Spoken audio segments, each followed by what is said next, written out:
tardes a todos, bienvenidos y bienvenidas a la primera jornada que organizamos para este año desde la Secretaría de Capacitación y Cultura. Nos volvemos a encontrar virtualmente, pero estamos muy esperanzados de que pronto nos volveremos a ver las caras. Este año iniciamos las jornadas con la Ley de Aporte Solidario y Extraordinario de las Grandes Fortunas, con la participación del profesor de la Universidad de Buenos Aires, el contador público, abogado, el doctor Eric Rosenberg. Agradecer también especialmente a Eric, por supuesto, por el tiempo para la realización de la jornada y que nos brindará su visión y posición frente al aporte solidario. También quisiera agradecer a nuestro secretario general Pablo Flores, al secretario adjunto Hugo Álvarez, la Secretaría de Finanzas también Fabián Morelo, a la Secretaría de Prensa Lorena Tianese, a toda la comisión directiva y a todas las seccionales del país. No quisiera dejar de nombrar también a María Fernanda Sío, que ella es secretaria de Actas y responsable del Espacio de Derechos Humanos y Género de la Seccional Capital, que me brindó su ayuda para poder organizar la presente jornada. Bueno, creemos que nos enfrentamos a un año bastante movido, de la verdad, de actividad legislativa y también de posibles cambios o de adaptaciones en materia tributaria, pero el momento de elegir el tema para iniciar las jornadas de este año, pensamos que estaría bueno comenzar, la verdad, con el aporte solidario de las grandes fortunas, enfocado objetivamente y también con una mirada positiva sobre la normativa aplicable. Lo primero que queremos decir sobre esta ley, que viene sufriendo un bombardeo mediático constante, que no es un invento argentino, que hay países europeos de la talla de España, de Italia, Suiza o Rusia también, o también incluso países de nuestra región, como son el caso de Brasil, Chile, Ecuador, Perú, también que vienen avanzando con tributos similares, y todos enfocados obviamente en combatir los efectos económicos que trajo la pandemia del COVID-19. Con las inesperadas crisis económicas y sanitarias a nivel mundial que trajo el coronavirus, y también con las diferentes políticas implementadas para hacer frente a los gastos inherentes de la pandemia, varios países efectuaron planteos similares al nuestro, ya sea con nuevos impuestos, contribuciones especiales o aportes únicos, que recaen sobre los sectores de mayores ingresos y patrimonios de las sociedades. Hoy, por suerte, contamos con la participación, predisposición y buena voluntad de un profesional de excelente nivel académico como es el doctor Rosenberg, que nos viene a exponer sobre la creación, la regulación y reglamentación del aporte solidario. Dicho todo esto, paso a comentarles brevemente la modalidad de la jornada. El expositor y los que estamos en la organización quedaremos como coanfitriones. Al resto del auditorio lo silenciaremos para evitar interrupciones.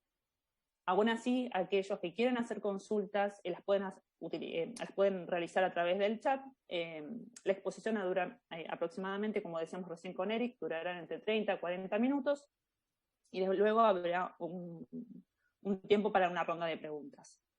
Lo último que quiero aclarar, que aquellos que asistieron a la jornada, les enviaremos un certificado de asistencia en el mail que consignaron para la inscripción, y también recordarles que esta es una charla apto a hipoacústicos, por lo que contamos con intérpretes, que son Pablo y Yamila, si los quieren ubicar en el listadito, y también con subtítulos.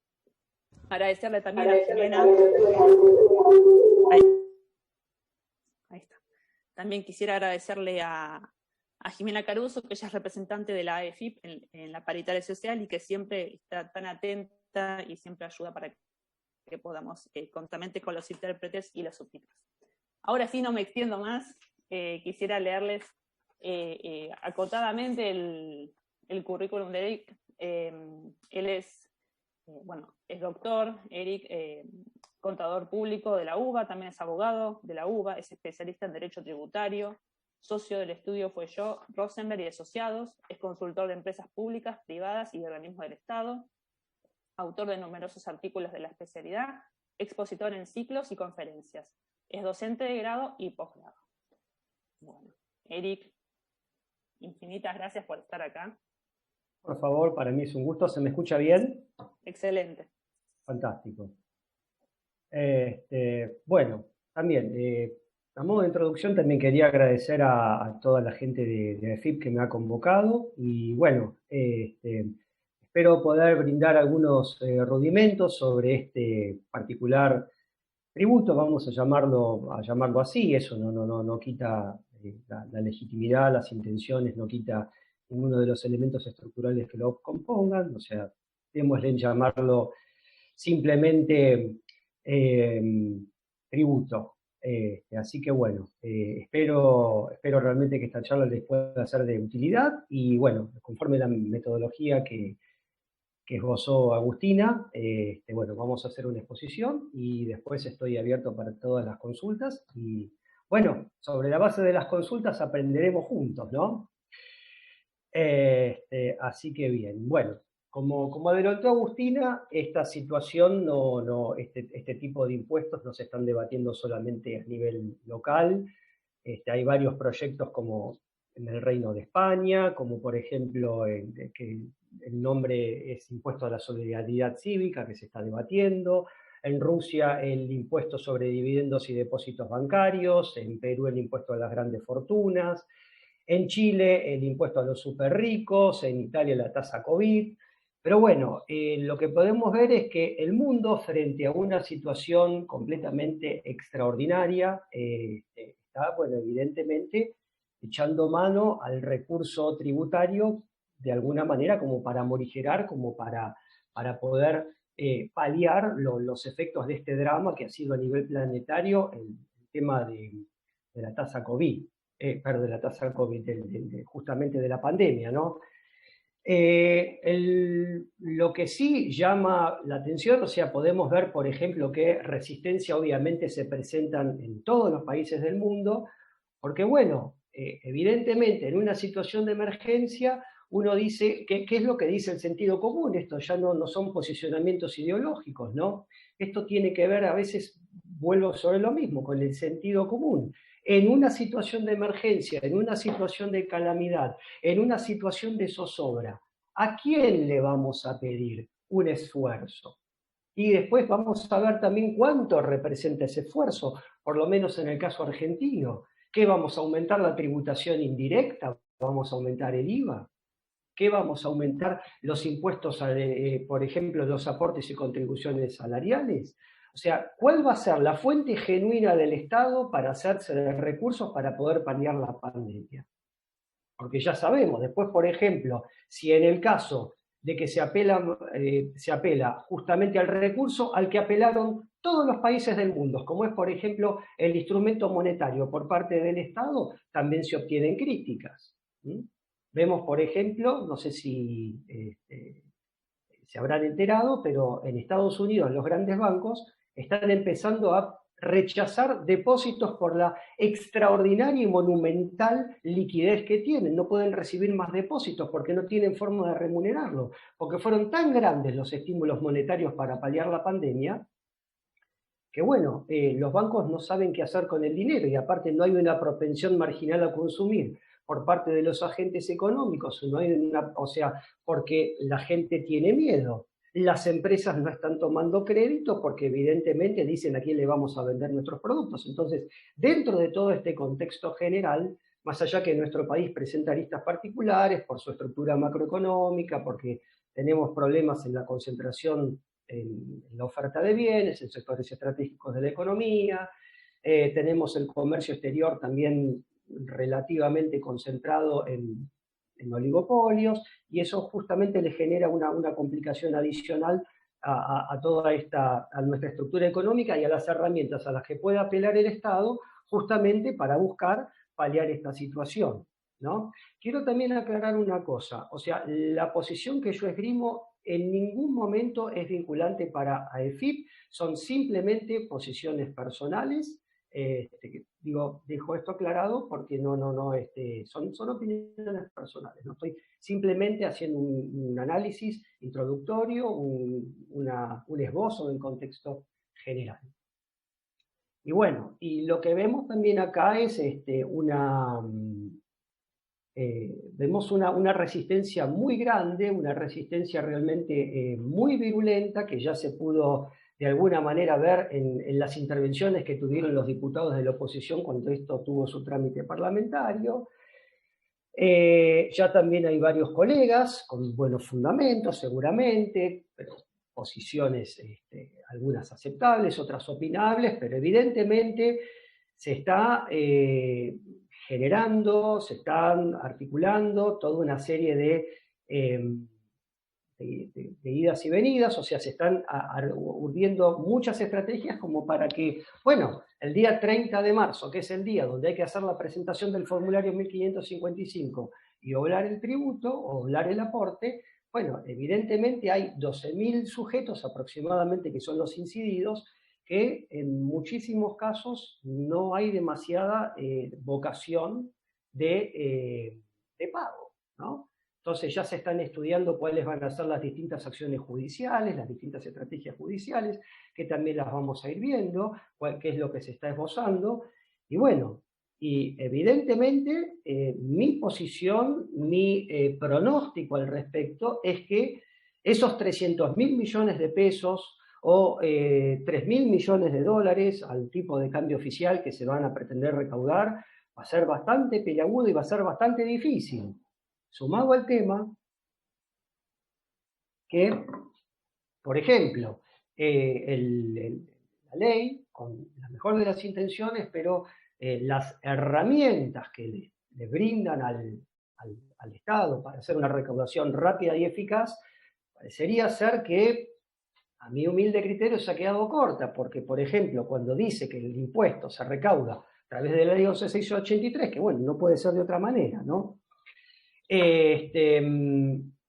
que vemos es que, bueno, ¿qué pasa si no se paga? Bueno, está la intimación administrativa, está justamente la corrida de vista de la determinación de oficio, los recursos de apelación del Tribunal Fiscal. Entonces, en una hipótesis contenciosa, todos sabemos, o sea, un proceso, lo que vendría a ser el corrimiento de vista, la sustanciación del procedimiento de determinación de oficio, el dictado del acto, la apelación ante el Tribunal Fiscal, y más con todo el atraso que hay de expedientes en el ámbito del Tribunal Fiscal con motivo de la pandemia, la sentencia del Tribunal Fiscal se puede llegar a obtener mínimo en 3 años.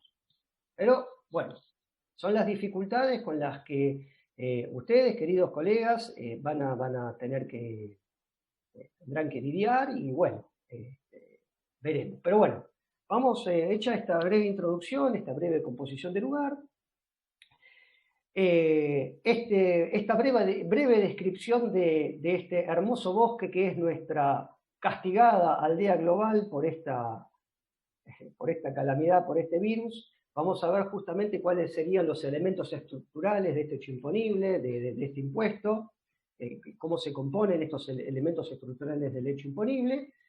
Y bueno, vamos a ver cuáles son sus características centrales. Lo primero que uno cuando hace una lectura de la ley, del reglamento, hay un reenvío permanente a la ley del impuesto sobre los bienes personales. Y evidentemente, a modo de prietísima síntesis, es un impuesto sobre los bienes personales, extraordinario, por única vez, que tiene criterios de medición muy similares al impuesto sobre los bienes personales, que todos ustedes conocen, con alícuotas agravadas, con alícuotas diferenciales bastante más altas que las de bienes personales, para el caso de los bienes en el país, y más altas aún para el caso de bienes en el exterior. Y por otra parte, lo que tenemos es que prácticamente no hay ninguna exención de las que están contempladas en la ley de bienes personales o en las leyes especiales que eximen de impuestos patrimoniales. Vemos que todas esas exenciones no aplican a este impuesto en particular, salvo que se esté por debajo del umbral de tributación que representan esos 200 millones de pesos. O sea, concretamente, a modo de muy prieta síntesis, estamos frente a una foto del patrimonio al día 18 de diciembre del 2020. Bueno, entonces, es un impuesto que tiene carácter de emergencia, se crea por única vez, es obligatorio, por eso digo, podemos decir que es un impuesto sin ponernos colorados, o sea, es una prestación ex lege de carácter coactiva. Según, bueno, mis rudimentos del derecho tributario, no me cabe más que mencionarlo como tributo, ¿no? Pero bueno, y de hecho sujeto a las normas de verificación y fiscalización, y en el caso de un no ingreso se pueden disparar los dispositivos previstos en la ley penal tributaria, ¿no? Es ley penal tributaria, el tributo. Bueno, En relación a los sujetos que van a ser incididos por este tributo extraordinario, encontramos a las personas humanas residentes en el país y a las personas humanas residentes en el exterior, únicamente en relación a los bienes que obviamente están en el país. Vamos a ver que con una particularidad, con una nota de color, que es qué pasa con el caso de los argentinos, que son no residentes, pero que tienen la nacionalidad argentina y residen en países, en jurisdicciones no cooperantes o jurisdicciones de baja o nula tributación. Perdón, ¿se me escucha? Perfecto. ¿Todo bien?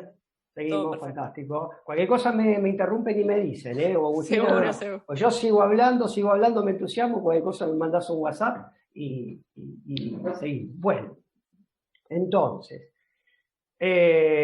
habíamos visto, con relación son personas humanas de nacionalidad argentina cuyo domicilio de residencia se encuentra en jurisdicciones no cooperantes o jurisdicciones de bajo o nula tributación en los términos del artículo 19 y 20 de la Ley de Impuestos a las Ganancias, se van a considerar como residentes a los efectos de este aporte.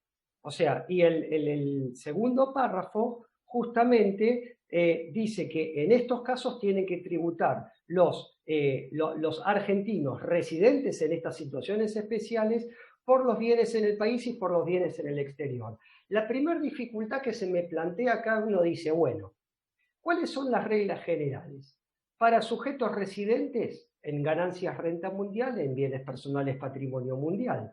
Para los sujetos no residentes, en el caso de ganancias, renta de fuente argentina, en el caso de bienes personales, bienes localizados en el país. Es como un poco el esquema general al que estamos acostumbrados, ¿no? Ahora, ¿cuál es la situación en el caso de argentinos que son no residentes y que revisten en estos países no cooperantes o de baja o nula tributación? Porque, bueno, podemos detectar, o la FIP tiene la capacidad, la potencia informática, la potencia de inteligencia fiscal para detectar los bienes que están a nombre de esta persona acá en el país. Pero ¿cómo es complicado identificar bienes en extraña jurisdicción de sujetos no residentes?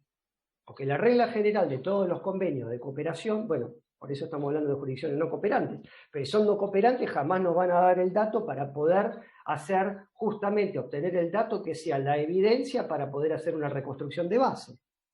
Entonces, acá es donde veo una de las primeras dificultades, ¿no? En cómo captar esa materia imponible en el caso de sujetos argentinos radicados en jurisdicciones no cooperantes. Bueno, y bueno, con respecto a la definición de una jurisdicción no cooperante, bueno, son las definidas por decreto del Poder Ejecutivo, que están establecidas en la tabla en la página de la FIP. Es muy claro que son aquellas jurisdicciones que justamente no tienen convenio para intercambio automático de información, o no automático de requerimiento con convenio de cooperación de información, o en el caso de tenerlo, no lo están aplicando. Acá, por ejemplo, se me ocurren, hay dos países que son dos países limítrofes, uno es Bolivia y el otro es Paraguay. El Estado plurinacional de Bolivia y la República del Paraguay, por ejemplo. O también el caso, entonces, una persona, un argentino, que reside en Villazón, se cruzó caminando de la Quiaca a Villazón, bueno, estaría justamente dentro de abarcado por este dispositivo legal, ¿no? O alguien que vive en Encarnación, por ejemplo, un argentino que vive en Encarnación. Bueno, y también tenemos que recordar cuál es la definición de jurisdicciones de baja o nula tributación, que son los que tienen una alícuota menor al 60% de la alícuota general acá en Argentina del impuesto a la renta, que en este caso serían jurisdicciones que tengan un impuesto a la renta menor al 18%. Bien, y en relación a las personas humanas residentes en el exterior, podemos ver que justamente, no en el caso de los argentinos, sino el resto de las personas humanas residentes en el exterior, la norma es un calco del artículo 2, el artículo 2, inciso B de la ley, es un calco del artículo 17, inciso B de la ley del impuesto sobre los bienes personales, o sea que estos sujetos únicamente van a tributar sobre los bienes que tengan acá en la República Argentina. Bueno, obviamente en ambos casos lo van a hacer a través de los responsables sustitutos. Bueno, estos responsables sustitutos para los sujetos residentes en el exterior, ¿es un responsable sustituto a como estamos acostumbrados? No. Primera gran diferencia a lo que es el principio general en materia de bienes personales. Puede ser solamente personas físicas y solamente se puede designar a un responsable sustituto por todos los bienes de una sola persona. Esto evidentemente no es antojadizo, tiene como finalidad que no haya abolcamiento de base, que no haya fragmentación de base, ¿no? Si no, yo, por ejemplo, tengo varios bienes y hago una fragmentación, designo varios responsables sustitutos y sería muy fácil burlar el propósito de la ley. Bueno, esa es la finalidad por la que se dispone de es obligatorio constituir a un solo sujeto, persona física, como responsable sustituto. Otro elemento estructural que tenemos que considerar, que también hace un poco de ruido, a mi humilde criterio, es que el sujeto, es el concepto de residencia, el sujeto del aporte extraordinario, se va a regir por el criterio de residencia en los términos y condiciones establecidos en los artículos 116 a 123 de la Ley de Impuesto a las Ganancias, que vemos que hay toda una serie de requisitos, primero si se obtiene la residencia o cuánto tiempo se permanece en el extranjero si no se obtiene la residencia, cuáles son las interrupciones, cuáles son los lapsos de permanencia en el exterior que no interrumpen los plazos, qué pasa cuando uno tiene doble residencia, donde está el centro de intereses vitales. Bueno, toda esa normativa es la que está receptada en el artículo 116 a 123 de la Ley de Impuesto a las Ganancias. Todo el tema de la residencia, el criterio, esto ustedes ya lo saben bien por la práctica profesional habitual, no es el criterio migratorio, sino es el criterio que está contenido en los artículos 116 a 123 de la Ley de Impuesto a las Ganancias. Pero hay un tema acá que tiene que ver con la fecha, el momento, ¿no? Al 31 de diciembre del 2019. Y esto, bueno, ¿qué pasa con los sujetos que en el interín del 31 de diciembre del 2019 al 18 de diciembre de 2020, transcurrió casi un año y hubo algunos colegas que estuvieron promocionando cambios de residencia? Hay un país limítrofe, muy hermoso, muy lindo, que nos separa un río de por medio y se han promocionado muchos cambios de residencia. Bueno, esos van a ser justamente los casos que pueden llegar a generar discusión, siempre y cuando evidentemente se haya modificado la residencia desde el punto de vista tributario y no sea, bueno, solamente un tema del punto de vista migratorio, ¿no? Pero bueno, por lo general, o sea, los sujetos que van a tener este tipo de problemática entiendo que deben conocer muy bien la diferencia, de estar relativamente bien asesorados, así que yo no me haría problema por ellos. Bien, como les había adelantado, con relación a los bienes exentos en el impuesto sobre los bienes personales, mayormente van a estar todos grabados por este aporte extraordinario, contemplando solamente el umbral de tributación de 200 millones de pesos como mínimo exento.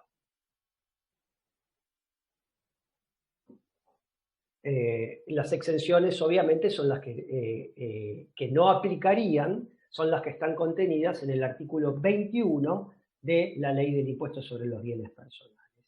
Bueno, en relación al tema de la evaluación de los bienes, acá tampoco hay nada nuevo bajo el sol, por la sencilla razón de que estamos frente a un impuesto que, como ya les vengo reiterando, es prácticamente un calco del impuesto sobre los bienes personales, nada más que la foto, en lugar de ser al día 31 de diciembre del 2020, va a ser una foto al día 18 de diciembre del 2020.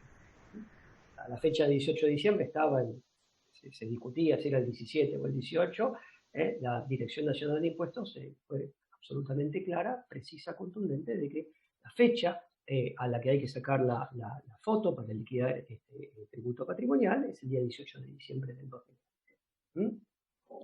Y para la evaluación tenemos que echar mano a lo que es la regla general, al artículo 22 de la Ley sobre el Impuesto a los Bienes Personales, y después vamos a ver que evidentemente el plato fuerte de todo esto son las participaciones societarias con este tema del balance especial.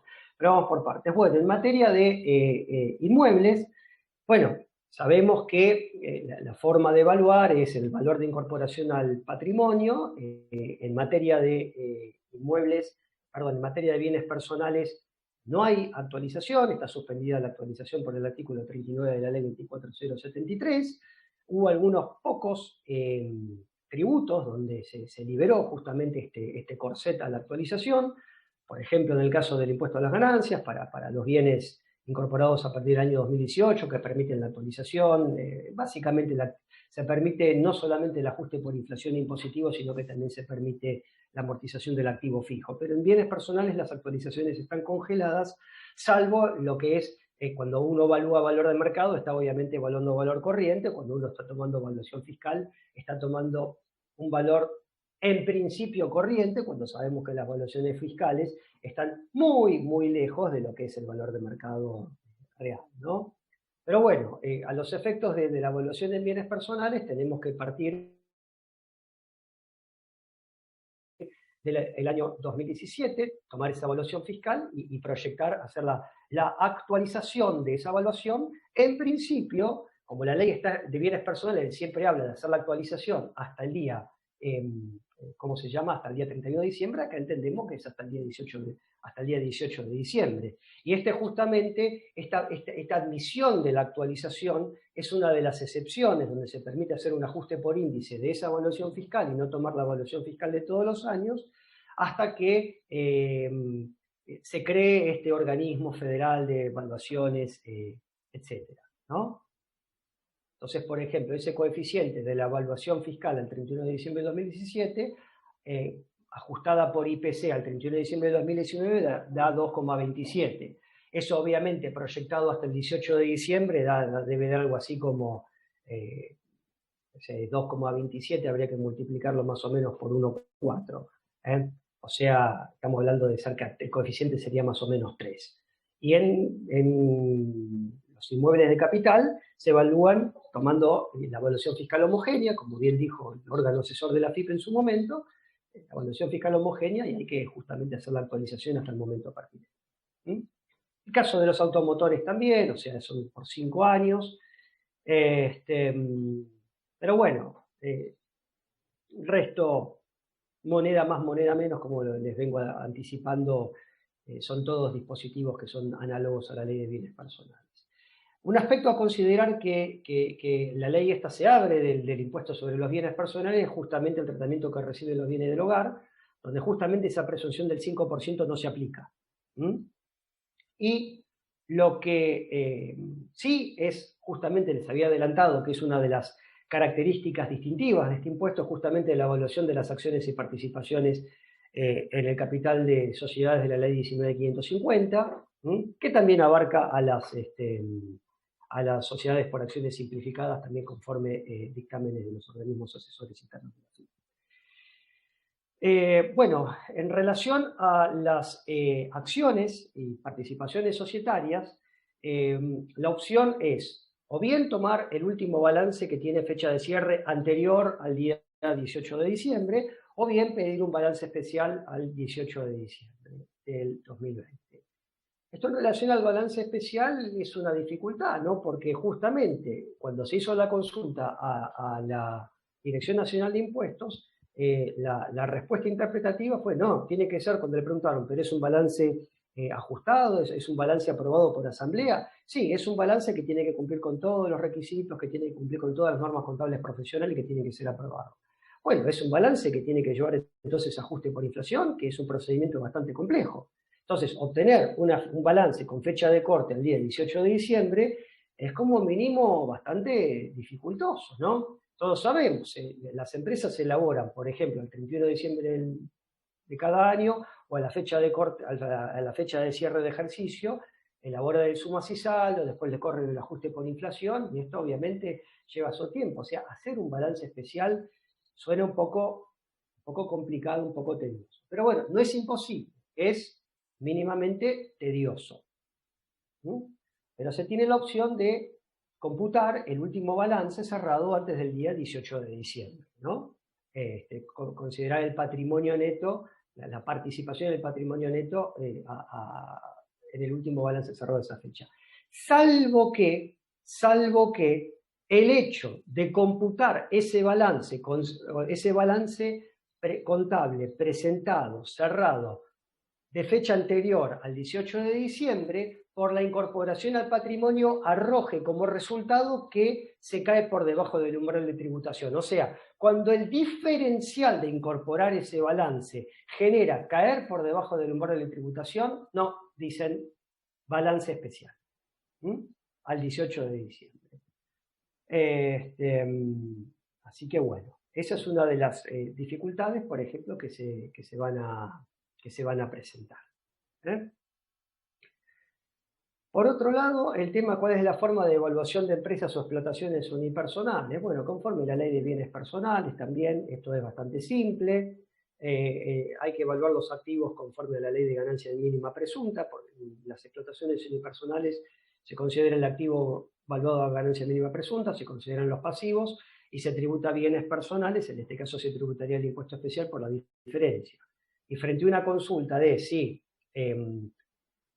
al haber sido derogado por la ley 27260, la ley de blanqueo, que derogó justamente, que estableció el blanqueo y derogó el impuesto a la ganancia mínima presunta, se consulta si sigue vigente, bueno, la respuesta que dio en su momento el organismo asesor de la AFIP es que sí, que justamente en relación a estos tópicos particulares, si bien la ley fue derogada en lo que hace a la materialidad, a la determinación, a la vigencia del impuesto a la ganancia mínima presunta, los dispositivos valuatorios proyectados a la ley de bienes personales permanecen plenamente vigentes.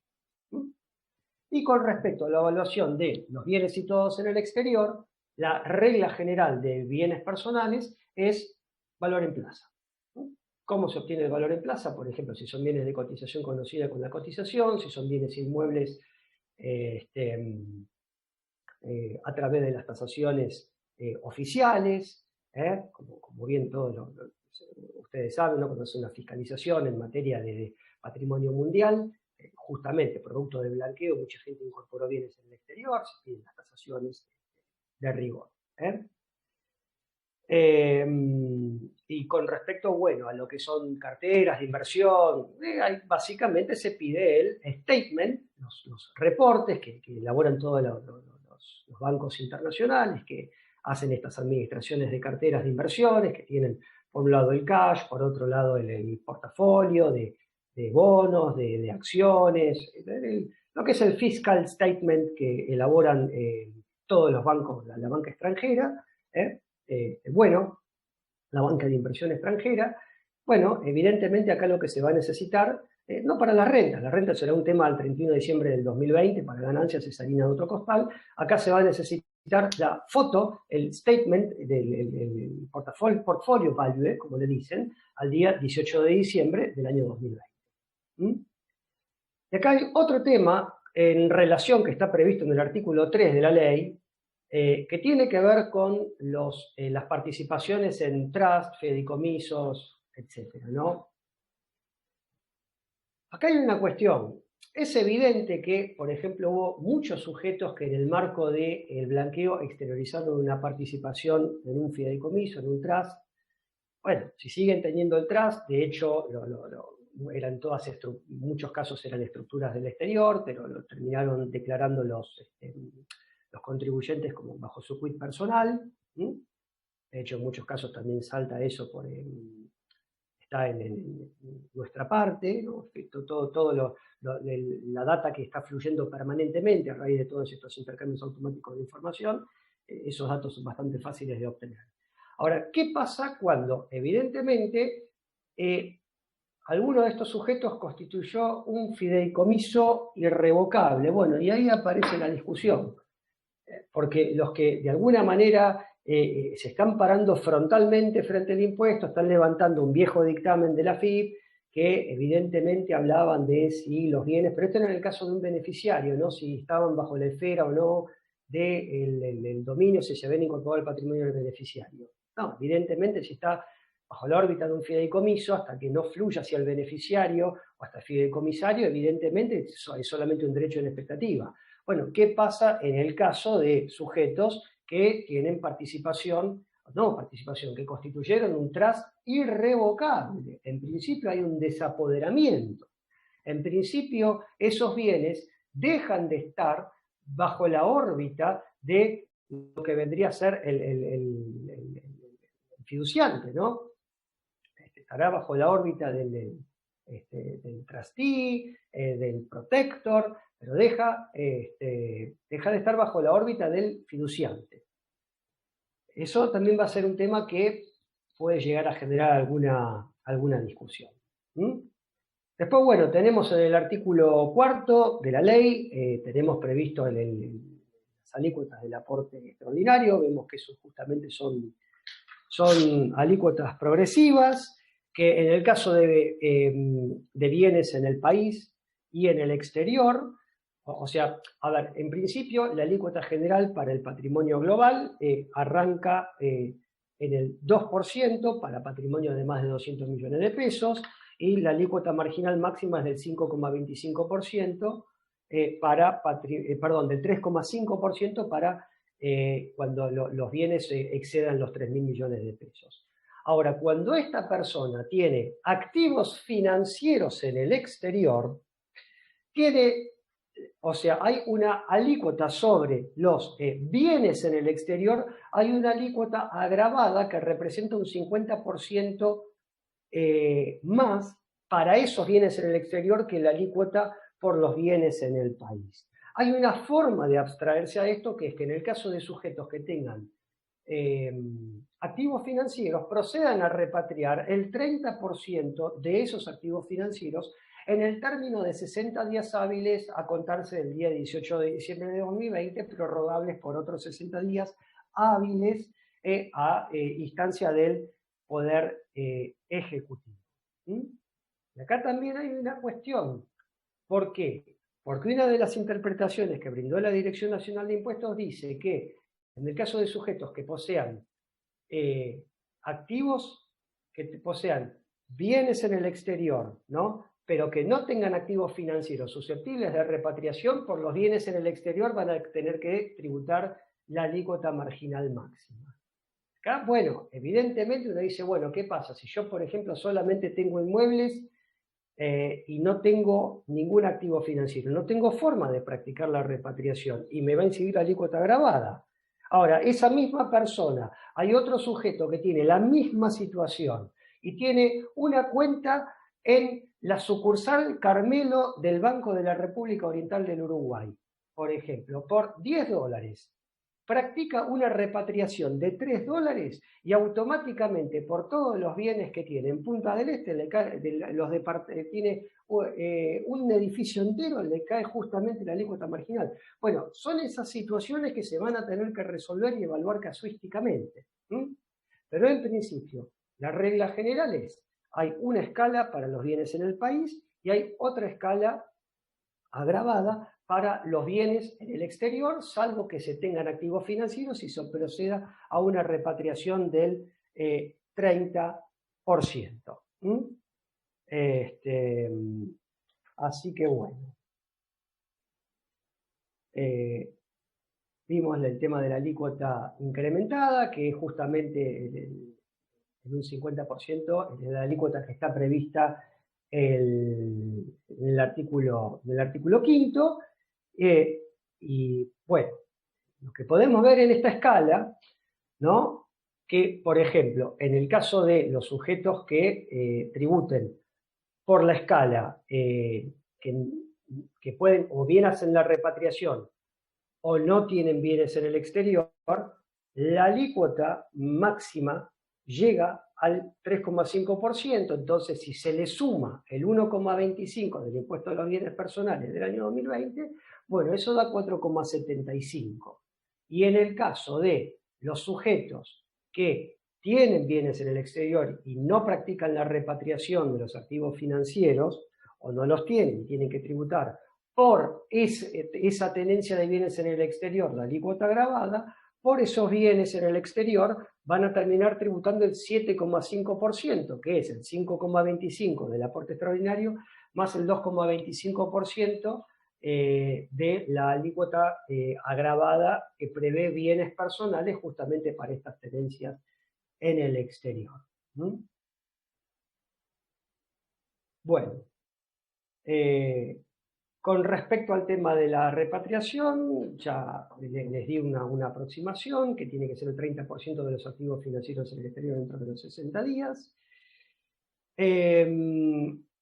Y bueno, ¿cuál tiene que ser el destino de los fondos repatriados? Punto 1. Tienen que expresar el 30% de las tenencias de los activos financieros en el exterior. Como ya lo vimos, requiere una certificación contable por lo que estableció la resolución de la Administración Federal de Ingresos Públicos, prevé una certificación contable en el marco de la RT 37. Estos seguramente están familiarizados porque es una certificación muy similar a los sujetos que tuvieron que hacer la repatriación en el marco de la Ley 27.562 de la reciente moratoria. Y los fondos tienen que permanecer en dólares, quedarían en dólares, en la entidad financiera hasta el día 31 de diciembre del 2021, o el contribuyente puede, si quiere, capaz que está muy ansioso por hacerlo, tiene la opción de venderlo en el MULC, ¿no? En el mercado único y libre de cambios, donde le van a pagar 90 pesos, ¿no? Puede comprar obligaciones negociables en moneda nacional, emitidas obviamente por empresas locales, obligaciones nacionales negociables emitidas en los términos de la Ley 23.576. Puede optar por comprar instrumentos financieros en moneda nacional destinados a la inversión productiva, o puede ser aportes a sociedades de la Ley 19.550, siempre que la sociedad no distribuya dividendos por el año, durante el transcurso del año 2021. Esto es evidente, claro, la idea es justamente que no entren esos fondos producto de la repatriación y que después los saque vía dividendo de la sociedad. Bueno, y otro tema que es muy importante, y con esto ya vamos a ir promediando, porque creo que me estoy extendiendo un poquito más de la cuenta, no constituyen activos financieros, o el concepto de activos financieros, justamente las participaciones en sociedades que tienen actividades operativas. ¿Y qué se entiende por una actividad operativa? Es una actividad en los términos del artículo 292 del decreto reglamentario de la ley de ganancias, y cuando la renta, por ejemplo, producto de dividendos, intereses, operaciones financieras, es una redundancia, ¿no? Pero dividendos, intereses, enajenación de títulos valores, todo ese tipo de rentas pasivas, cuando superen en un 50% los ingresos de la sociedad, se considera que es un activo financiero que es una sociedad que obtiene rentas pasivas y que no tiene actividades operativas. Pero cuidado, que a los fines también de esta ley, el artículo 7º del decreto reglamentario, dice claramente, habla de justamente del 50% de rentas pasivas en los términos del artículo 292 del reglamento de la ley de ganancias, pero también dice que si yo tengo una participación en una sociedad, aunque sea una sociedad operativa, por ejemplo, una sociedad que se dedica a fabricar, no sé, palmitos en Paraguay, por decir algo, y la participación no supera el 10%, también se considera activo financiero. Bueno, por último, en los términos, la normativa aplicable se aplica a la ley 11.683 en lo que hace a la verificación, fiscalización y recaudación, y se aplica también el régimen penal tributario. En el caso de omisión no, porque omisión no es un delito. En el caso de evasión o evasión fiscal, ¿no? Vemos en este caso, estamos hablando de un umbral de tributación de 6 millones de pesos, es el umbral de tributación, es el 2% de los, más de 200 millones al 2%, son 4 millones de pesos. Vemos que absolutamente en todos los casos, mínimamente, cualquier maniobra relacionada con este tributo va a calificar como evasión simple. Y en muchísimos casos puede llegar a considerarse como evasión agravada, que sabemos cuáles son las implicancias que eso tiene en la escala penal, en teoría, cómo habría que transitar el proceso, por la escala, por la expectativa de pena, etcétera, etcétera. Y tenemos también el tema de la norma anti-ilusión y anti-evasión, que justamente es este régimen de información, donde la reglamentación y la resolución de AFIP establece un régimen para informar cuáles eran los bienes que se tenían al día 31 de diciembre del 2000, para los sujetos que tienen que tributar este impuesto, tienen que presentar una declaración jurada también al día 20 de marzo, una foto de los bienes al día 20 de marzo, todavía no está establecida cuál va a ser la forma, pero ya está previsto. Y para los sujetos que no tienen que tributar, tienen que informar, o sea, cuando cumplen con determinados requisitos, que ya les digo, me voy a verificar en el machete cuáles eran esos requisitos. Cuando, por ejemplo, al día 31 de diciembre del 2018, el total de bienes, según bienes personales, o sea, grabados, exentos y no grabados, superaba 80 millones de pesos, y al 31 de diciembre del 2019, otra de las alternativas es que tenían 130 millones de pesos. O sea, en cualquiera de las dos situaciones, tienen que informar los bienes de su titularidad al día 18 de diciembre del año 2020. Esto justamente es para hacer un seguimiento de la evolución patrimonial. Esto evidentemente está bien, es un régimen de información, pero evidentemente con los datos de los que dispone el fisco, con la capacidad de análisis que tiene de hacer una evolución de las presentaciones que hacen los contribuyentes, de las justificaciones patrimoniales, de la justificación de las variaciones patrimoniales, ¿no? A través de los aplicativos web, es muy fácil detectar si el contribuyente está exponiendo lo que corresponde y si hay algún potencial desvío. Bueno, por último, en cuanto a las críticas que se están recibiendo, que recibe esto, bueno, ya sabemos, hay toda una instalación mediática, hay de alguna manera una invitación solapada a la rebelión fiscal, pero bueno, dicen de que viola el principio de capacidad contributiva, dicen de que es confiscatorio, que viola el derecho de propiedad, que viola el derecho de igualdad, que viola el principio de razonabilidad, la seguridad jurídica y la confianza legítima. Pero bueno, a ver, en relación a todo esto es más que opinable, porque la capacidad contributiva, por lo menos las críticas que recibe, están mezclando peras con manzanas. Porque la capacidad contributiva hay que evaluarla en relación al tipo de impuesto frente al que nos estamos parando.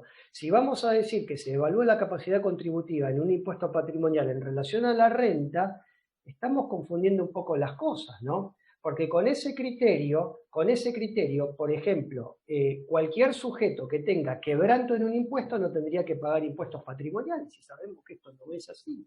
Sabemos que cuando se fulminó por inconstitucional el impuesto a la ganancia mínima presunta, no se lo fulminó por ser un impuesto patrimonial, se lo fulminó por ser un impuesto complementario del impuesto a las ganancias y porque estaba establecida una presunción de renta que se consideraba irrazonable y que en relación a eso se consideraba afectaba a la capacidad contributiva. Pero no por ser un impuesto patrimonial, por presumir renta cuando no la había. Cuando se habla del tema de la confiscatoriedad en el fallo Candy era un fallo del impuesto a la renta, por la proscripción del ajuste por inflación.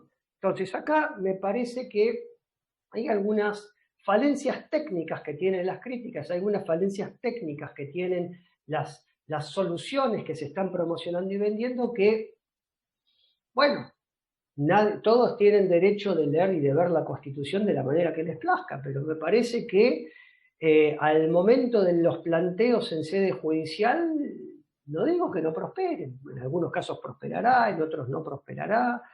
Sabemos que esto en el ámbito del interior del país tramiten todos los juzgados federales, por lo menos las acciones declarativas, y en las cámaras del interior del país, y después esto obviamente terminaría en la Corte, que ya sabemos nos tiene muy acostumbrados a los famosos 280, o no, en este caso.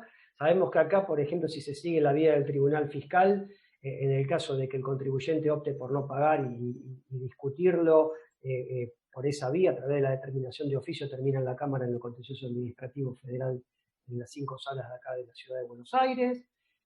O sea, se abre un panorama, es a suerte y verdad esto, es imposible hacer un pronóstico de cuál puede ser la suerte de este tema.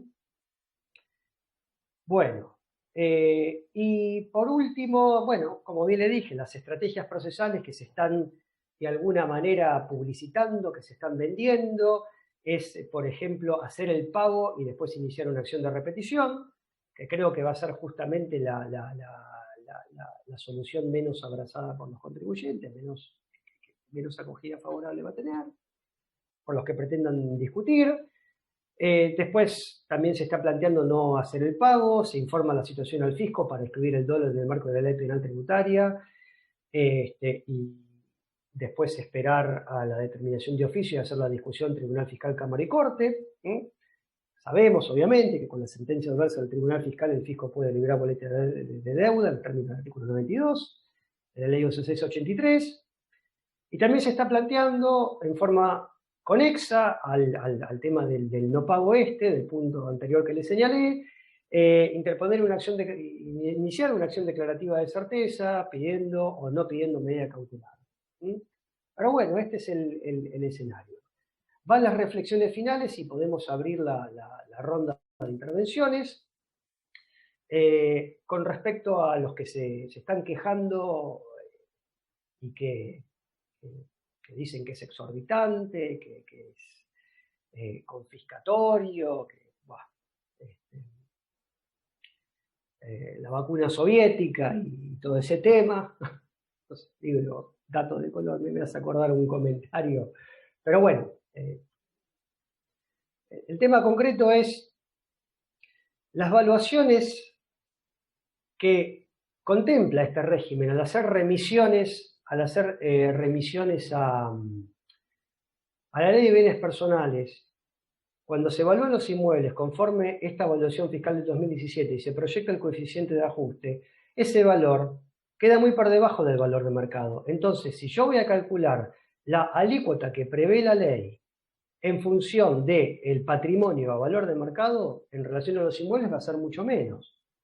En relación a la moneda extranjera, el tipo de cambio que hay que considerar al 18 de diciembre del año 2020 es de 82 pesos.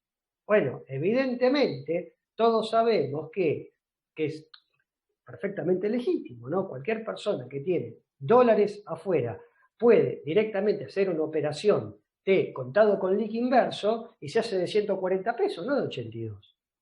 Cualquiera que tiene dólares billete en caja de seguridad y los tiene obviamente justificados y declarados, o que lo tiene en una cuenta, en una caja de ahorro en el banco, puede hacer justamente dólar MEP y después se hace de los pesos, entonces se hace de 140 pesos. Entonces, evidentemente, ya vemos ahí que a través de, y esto no es, son secretos a voces, o sea, evidentemente cualquier persona que esté evaluando este impuesto conoce estos instrumentos que son moneda corriente. También cualquier activo evaluado en moneda extranjera son 82 pesos el tipo de cambio.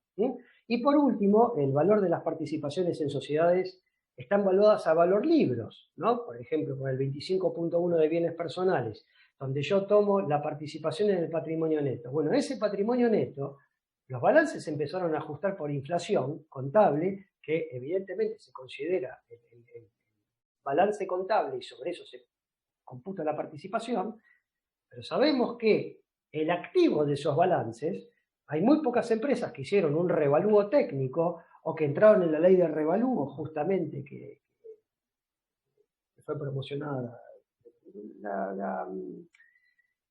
no me acuerdo el número, sale tanta ley que no me acuerdo, pero hubo una ley justamente de revalúo contable, de la ley 27430, eso, con la gran reforma tributaria que hubo, había una ley de revalúo contable. E impositivo. Bueno, no, para después poder justamente que se gatille la posibilidad de amortizar y ajustar los costos por índice. Bueno, evidentemente hubo muy pocas empresas que adhirieron a esto. Entonces, los balances contables que se toman como base para este impuesto sabemos que en realidad el valor libros es muy inferior a lo que es el valor real de la acción, ¿no? De la participación. Así que bueno, por último, el tema de, hubo otros regímenes que también contemplaron repatriaciones, que habría que ver cuál es el interjuego, son los efectos especulativos, porque no hay nada, habrá que ver. Uno, por ejemplo, como les adelanté, es el tema de la moratoria de la ley 27.562, que contemplaba justamente para algunos sujetos, para que puedan adherir, que tenían la obligación de repatriar un 30%, y en el caso de pretender sujetos que no querían ser incididos por la alícuota agravada para tenencias en el extranjero, tenían que hacer una repatriación del 5%, alícuota agravada de bienes personales, digo. Creo que era el decreto 99 del 2019, que establecía las alícuotas agravadas de bienes personales. Bueno, y por último el raconto de los casos así que controvertidos, más allá de todo lo que señalé, es, a mi criterio, lo que puede generar mayor discusión es el tema del criterio de residencia el 31 de diciembre de 2019, la pretensión de alcanzar con el tributo argentinos radicados en jurisdicciones no cooperantes o de baja nula tributación, el balance especial al 18 de diciembre del 2020 con todo el engorro que eso implica, la imposibilidad de cancelar por compensación. Todo parecería ser que indica que acá no se admite ni la compensación, está claro que no se admite, lo dice la resolución, pero por ejemplo en facilidades de pago parece que tampoco se admite, van a querer cash. Y el tema de los trusts irrevocables, que también ya les señalé, el tema de la presión fiscal global, considerando bienes personales, obviamente muy atenuada en función de todas estas evaluaciones a mercado efectivo, y bueno, el tema de qué es lo que se puede llegar a considerar esa laxa facultad o amplia facultad para considerar ardides evasivos sin la posibilidad de probar el contrario, que siempre este tipo de criterios cuando son así muy laxos son fuente de controversia. Bueno, dicho ello, podemos habilitar la ronda de consultas e intervenciones, así que pueden abrir el micrófono, así que Agustina, cuando gustes. Sí. Excelente, Eric. Una clase magistral, ¿eh? Bueno, muchísimas gracias. Espectacular, ¿no? Realmente. ¿Querés? Rocío me iba a dar una manito a leer las preguntas que había. Hay algunas que me llegaron también por privado. A ver Hola. si no se dan. Ahí está, Ro. Ahí está, ¿cómo están? Bueno, ¿qué tal? ¿Cómo están todos? Empezamos entonces con la primera pregunta que hace Jorge Alberto Giraudo. Dice así: cuando la ley dice prorrogables por 60 días hábiles, no dice por única vez. Por lo tanto, ¿pueden volver a prorrogarse por 60 días en forma indefinida? Bueno, a ver, evidentemente siempre que se dicta, en principio, si no dice por única vez, ahí justamente hay que apelar a todos los métodos de interpretación del derecho, o sea, será resorte del Poder Ejecutivo. Por lo pronto las interpretaciones que hay es que podría prorrogarse una vez, por la forma en que está redactada. Esa por lo menos es la interpretación de la Dirección Nacional de Impuestos. Pero si el Poder Ejecutivo dicta un decreto prorrogando por una vez y después por otra vez, ¿cuál sería el agravio?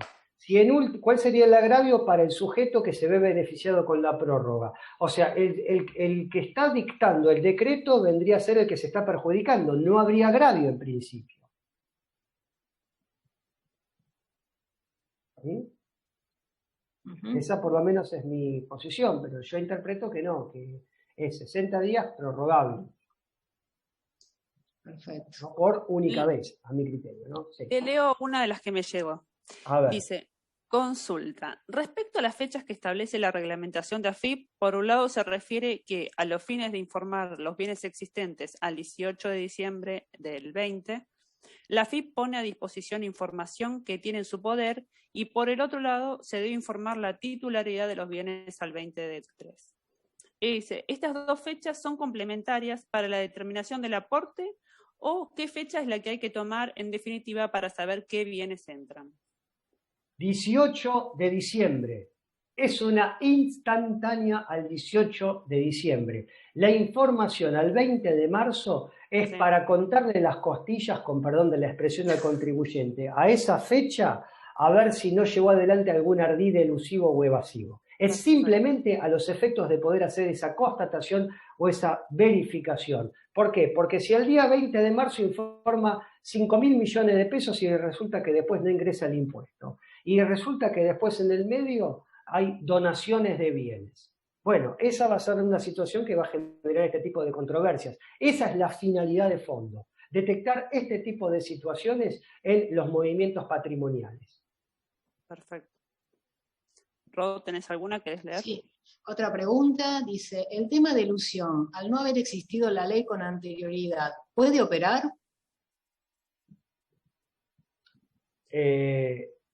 A ver, el tema de elusión. Justamente, ahí aparece el tema de la famosa doctrina de la retroactividad propia o retroactividad impropia. Yo lo que creo que si se detecta una situación así, el fisco va a buscar hacer la reconstrucción, porque está justamente también el tema del efecto noticia. Acá, evidentemente, desde que empezó la pandemia, ya se sabía que iba a pasar, o sea, ya se sabía que iba a tener trámite parlamentario un proyecto como este, que en última instancia después se siguió el debate y terminó convirtiéndose en ley. Evidentemente el argumento, el argumento que se va a esgrimir va a decir el nullum tributum sine lege, etcétera, etcétera. Va a decir es un impuesto patrimonial, es un impuesto instantáneo, no tenía capacidad contributiva. Bueno, evidentemente el articulado es muy exiguo y sí, son esas puertas que se dejan abiertas. Yo tranquilamente, o sea, ¿es un delito donar mis bienes? No. Será materia de discusión. Claro. No es un delito donar mis bienes. Ahora, si es un delito haber constituido un traste irrevocable, no. Será materia de interpretación y de barajar y de ver. Bueno, acá sabemos que los bienes, o sea, sabemos que hay una publicación y que las leyes en principio operan para adelante. Y existe el nullum tributum sine lege. Y hay jurisprudencia del tema de, por ejemplo, hay un fallo antiguo, que ahora no me viene a la memoria el nombre, del impuesto a los plazos fijos, un fallo de la Corte del año 81, donde la persona se había desprendido, y la Corte dijo, en el momento del impuesto no había capacidad contributiva, en relación a ese impuesto. Entonces, son cuestiones opinables que tendrán que resolver los tribunales. Habrá que probar, por ejemplo, pero bueno, por más que se pruebe que esa persona lo hizo para eludir para pagar el impuesto. O sea, la discusión va a ser en qué momento se verifica el hecho imponible. Y no puede haber hecho imponible configurado sin ley previa. Hay una muy buena pregunta también, acá que hace Valerga. Dice, los bienes pertenecientes a la sociedad conyugal, ¿cuál sería el tratamiento? Igual que en bienes personales. Lo dijo la Dirección Nacional de Impuestos. Igual que en bienes personales. No se considera la ganancialidad desde el punto de vista civil. Se considera los bienes propios y con respecto a las gananciales se incorporan aquel que generó la renta para incorporarlos al patrimonio. Es la regla general de bienes personales. ¿Vos, Ro, tenés alguna más también para leer ahí? Más. El aporte solidario relacionado con bienes afectados, actividad gravada por el impuesto a las ganancias, ¿es deducible en este último tributo?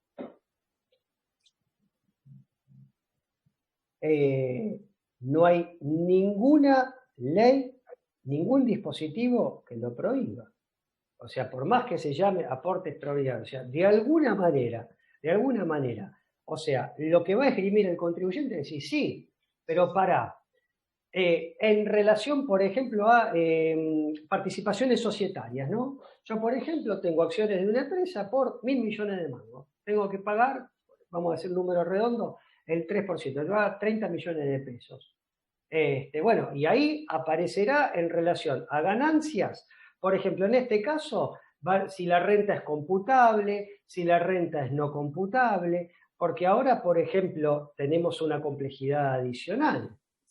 Con la reforma de la 27430, el tema del artículo 46 del impuesto a las ganancias de las rentas no computables dejan de ser no computables. O sea, los dividendos, o sea, la renta está grabada de una alícuota diferencial del 7%, mientras se mantenga el 30% de la alícuota de ganancias, o al 25%, cuando la alícuota de ganancias esté al 25%, la tributación complementaria en el dividendo va a ser del 13%, para formar una alícuota integrada del 35%. Entonces ahí, sí, bueno, evidentemente el contribuyente va a decir, esta ganancia, este impuesto tiene relación con con la generación de renta, por el artículo 17 y 80 de afectación patrimonial, gasto necesario para obtener, mantener y conservar. De hecho, es lo que se estila, por ejemplo, con bienes personales en el impuesto a las ganancias, con relación a los inmuebles cuando se tiene renta de primera categoría para alquileres. ¿No?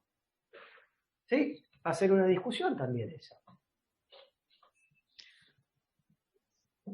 Tengo acá también otra que me dice: los medios de comunicación en esta semana vienen insistiendo con dos temas. Primero, el sole repet, que el contribuyente primero pague el aporte y después se discuta administrativa y judicialmente su validez. Y segundo, dice la aplicación del artículo 111 de la ley 11.683 para la traba de medidas cautelares sin determinación de deuda, como ser embargos preventivos y o inhibiciones. Más allá de las facultades del fisco, a su criterio, ¿ve viable que tomen esta medida en estos casos?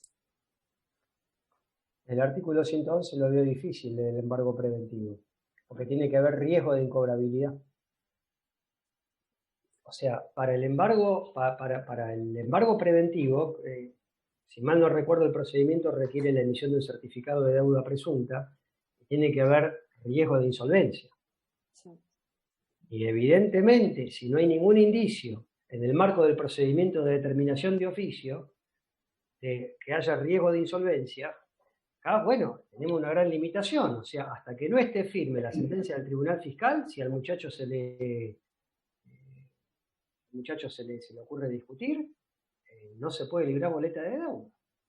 Digo, lo veo medio vidrioso librar un certificado de deuda presunta y para trabar un embargo preventivo. Y con respecto a la otra pregunta, era el tema de... el sobre repet. El sobre repet. Sí, es la más segura esa, es la que cero conflicto. Pero, bueno, yo no creo, o sea, a ver, va a haber dos situaciones. O lo van a pagar o lo van a discutir. El que pretenda discutir no va a depositar previamente para repetir. Yo creo que, puede ser que algunos sí, porque diga, bueno, yo voy a lo seguro y directamente inicio inmediatamente pago y inicio la acción de repetición, tirándose como lance que en algún momento llegue esto a la Corte y que la Corte diga que es inconstitucional, pero ya sabemos cuáles son los criterios de inconstitucionalidad de la Corte, para el caso concreto. Y acá vamos a ver que va a haber un sinfín de situaciones casuísticas, ¿no? Lo que va a ser inconstitucional para uno no lo va a ser para el otro. Acá va a ser fundamental la pericia contable. Y aparte va a ser fundamental, obviamente, el criterio del juez. Y me parece que cualquiera de estos casos que llegue a la Corte va a ser tan particular, va a ser tan... particular es la palabra, no se me ocurre otro término, que para que esto tenga proyección erga omnes, va a ser bastante difícil. No es como, por ejemplo, a ver, Hermitage. Hermitage es un fallo que, si bien, obviamente, todos sabemos que la doctrina de la Corte, que solamente el fallo abarca esa relación jurídica individual, si yo digo que está mal construida la presunción porque no puedo presumir renta donde no la hay, todos los que arrojen quebranto están en esa situación. O sea, si bien protege esa relación jurídica particular, la proyección del fallo es erga omnes hacia todos los que están en esa situación. Acá yo desconfío mucho de que la Corte emita una sentencia donde se exprese de modo tal que termine teniendo proyección sobre todo el universo de contribuyentes abarcados por esto. Tengo mis serias dudas. tengo una más privada. Vos no sé, Rosy, ¿tenés alguna más? Sí, tengo una de evaluación acá. Dice así, si el valor de los bienes es al 18 de diciembre del 2019, ¿por qué la evaluación del dólar oficial tiene que ser de 82 si a esa fecha el valor era de 58 aproximadamente? ¿De cuánto? 58 aproximadamente. ¿58 pesos al 18 de diciembre? Sí. No, no era Eso es lo que... No, el tipo de cambio oficial. No, perdón, María. Fue un error. Yo lo evalué, puse 18 de diciembre de 2019. Había tomado mal el dato. Es al 18 de diciembre del 2020 lo que usted dijo. Está mal formulada la pregunta, disculpen. Perfecto. No, por favor, caballero. Gracias, Miguel. Dice, Gracias a usted. una de las preguntas dice, consulta, ¿prescripción a los 10 años para los que no presentan la declaración jurada? No. Ley 11683. O sea, prescripción 1 de enero del siguiente a la fecha de vencimiento. O sea, me parece que acá empiezan a correr los 5 años a partir del día 1 de enero del 2022. Me parece, entonces, pero no. Me parece que hoy en día, con lo aceitados que están los sistemas informáticos y con los sistemas de inteligencia fiscal, el tema de prescripción ya son discusiones que prescripción corta, prescripción larga, si son impuestos interrelacionados, me parece que es prescripción corta en todos los casos. Bien. Bueno, desde ya que hay un montón de felicitaciones, súper clara la exposición, agradece muchísimo. La claridad para responder también las preguntas, eso también se agradece. Acá Pablo también dice, Pablo Emblek dice, aparte de la prescripción larga, es para el que no esté inscripto. Me parece que venía por ahí la pregunta, era si estaban inscriptos o no. Pero no cuando para, uno perdón, pero no cuando, presente. es verdad, es para el no inscripto. Pero también es claro, y hay inclusive jurisprudencia que dice claramente que cuando los impuestos están interrelacionados, y yo, por ejemplo, estoy inscrito en bienes personales, el nexo, o sea, la cercanía que hay con la base de este tributo es tan evidente que la verdad que es una picardía considerar que la prescripción es de 10 años, ¿no? O sea, cuando los impuestos son interdependientes, estando inscrito en uno, le corre la prescripción corta al que está interrelacionado. Perfecto. Ro, ¿tenés más consultas ahí? No, no tengo más por acá. Bueno. Eric, bueno, me parece que te vamos a liberar por esta vez. Por esta vez.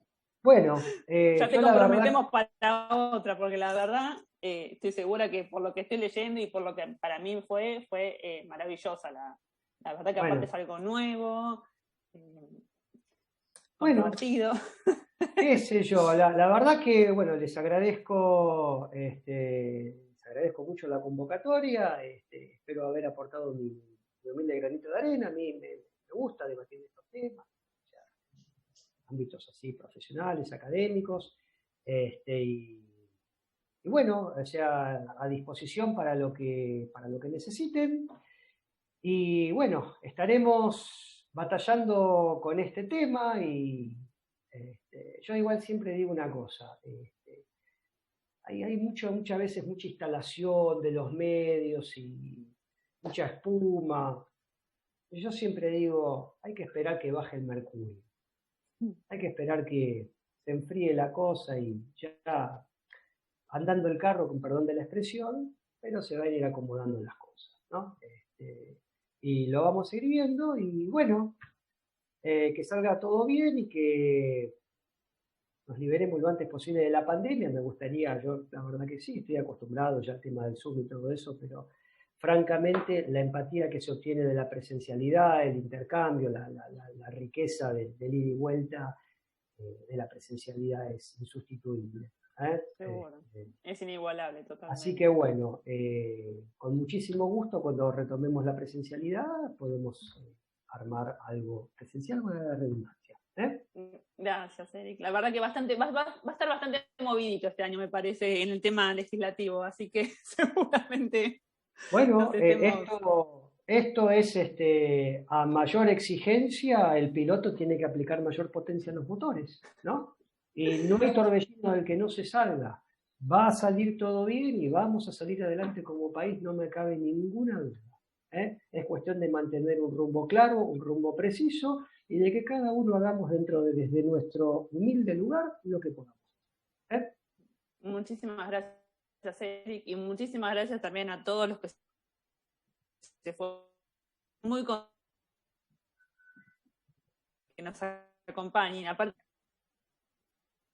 a la comisión directiva, a Lía, a Rocío, a los chicos que hacen las interpretaciones, a todos, la verdad, infinitas gracias.